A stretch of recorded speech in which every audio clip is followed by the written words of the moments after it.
Yes, welcome back to our channel. Yes മക്കളെ, +1 കഴിഞ്ഞ് നമ്മൾ +2 എത്തിയിരിക്കുകയാണ്.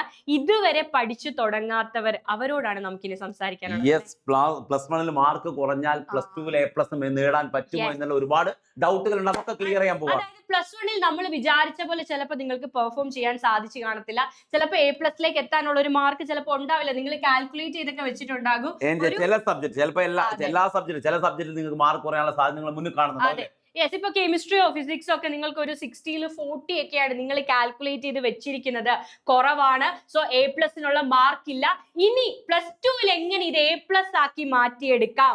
+1 നിങ്ങൾക്ക് B+ഓ A ഗ്രേഡോ ഒക്കെ കിട്ടിയ സബ്ജക്റ്റിനെ A+ ആക്കാം. രണ്ട് പോസിബിലിറ്റി, ഒന്ന് ഇംപ്രൂവ് ചെയ്യാന്നുള്ള പോസിബിലിറ്റി അല്ലേ? പക്ഷെ ആ ഇംപ്രൂവ്മെന്റിന്റെ കാര്യം പ്രത്യേകം ശ്രദ്ധിക്കണം. നിങ്ങൾ വിചാരിക്കുന്ന പോലെയല്ല.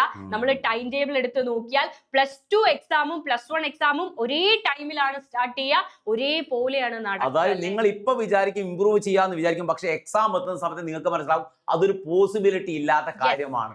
അടുത്തടുത്ത ദിവസങ്ങളാണ് ഈ ഇംപ്രൂവ്മെന്റ് എക്സാം വരുന്നത്. ആ ഇംപ്രൂവ്മെന്റിന് നിങ്ങൾക്ക് നന്നായിട്ട് പെർഫോം ചെയ്യണമെങ്കിൽ നിങ്ങളുടെ മുന്നിൽ ഒരു വഴിയേ ഉള്ളൂ.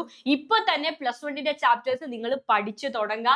ആ ടൈമിൽ ഒരിക്കലും പഠിക്കാനാവില്ല മക്കളെ, 100% ഉറപ്പാണ്. ഡിസംബറിൽ പ്രാക്ടിക്കൽ മോഡൽ എക്സാമുകൾ തുടങ്ങും. ജനുവരി ആകുന്നതോടെ പ്രാക്ടിക്കൽ എക്സാമുകളിലേക്ക് കടക്കും. ദെൻ മോഡൽ എക്സാം വരും. പബ്ലിക് എക്സാം +2 ഉണ്ടാവും. അവർ പറഞ്ഞത് ആ ടൈമിൽ നല്ല നിങ്ങൾക്ക് നവംബറോട് കൂടി നിങ്ങളുടെ ടൈം അവസാനിച്ചു. നവംബർ വരെ നിങ്ങൾക്ക് ടൈം കിട്ടും. നവംബറിനുള്ളിൽ നിങ്ങൾ +1 ടോപ്പിക് പഠിച്ചാൽ പഠിച്ചു, ഇല്ലെങ്കിൽ പിന്നെ പഠിക്കാൻ. അപ്പൊ ഫസ്റ്റ് സ്ട്രാറ്റജി A+ കിട്ടില്ല, മാർക്ക് കുറയും ഉറപ്പുള്ള സബ്ജക്റ്റുകൾ ഇപ്പോഴേ ഇംപ്രൂവ്മെന്റിന് വേണ്ടിയിട്ട് പഠിച്ചു തുടങ്ങുക എന്നുള്ളതാണ്.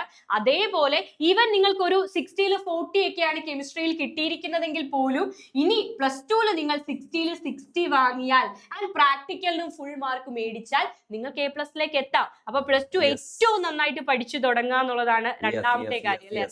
അപ്പോ +1 ഇത്തിരി മാർക്ക് കുറഞ്ഞാൽ പോലും മക്കൾ മനസ്സിലാക്കേണ്ടത് ഫുൾ മാർക്ക് അടിച്ചെടുക്കാം. നല്ലോണം ഹാർഡ് വർക്ക് ചെയ്യുക, ഫുൾ മാർക്ക് അടിച്ചെടുക്കാം. A+ അടിച്ചെടുക്കാം, അല്ലെങ്കിൽ ഇംപ്രൂവ്മെന്റ് ചെയ്യേണ്ടി വരും. അപ്പൊ 200-ൽ 180+ കിട്ടിയാൽ അത് A+ ആയിരിക്കും. അപ്പൊ ഈവൻ +1 ഏതെങ്കിലും സബ്ജക്ട് കുറച്ച് ഡൗൺ ആയിട്ട് നിങ്ങൾക്ക് ഇപ്പോൾ ഫീൽ ചെയ്യുന്നുണ്ടെങ്കിൽ ഒന്നുകിൽ ഇംപ്രൂവ്മെന്റിന് ഇപ്പോൾ തന്നെ പഠിച്ചു തുടങ്ങുക കുഞ്ഞുങ്ങളെ. 2 +2 അല്ലെങ്കിൽ ഒന്നും നോക്കണ്ട, +2 നിങ്ങൾ നന്നായിട്ട് പഠിക്കുക. എന്നിട്ട് എന്ത് ചെയ്യുക, ഒരു 60 ഔട്ട് ഓഫ് 60 വാങ്ങുക, പ്രാക്ടിക്കൽ ഫുൾ മാർക്ക്. അപ്പൊ ഇംപ്രൂവ്മെന്റ് ഞാൻ പറയുന്ന പോലെ നമ്മൾ ഓൾറെഡി പറഞ്ഞു കഴിഞ്ഞു. ചിലപ്പോൾ ഇന്ന് +2 മാത്സ് ആണ്, ചിലപ്പോൾ നാളെ +1 കെമിസ്ട്രിയുടെ ഇംപ്രൂവ്മെന്റ് എക്സാം വരും. +1 കാരുടെ പബ്ലിക് എക്സാം തന്നെയാണ്. അപ്പോൾ സമയം കളയാതെ ഇപ്പോൾ തന്നെ ഡൗൺ ആയ സബ്ജക്റ്റുകൾ നന്നായിട്ട് പഠിക്കുക. All the very best.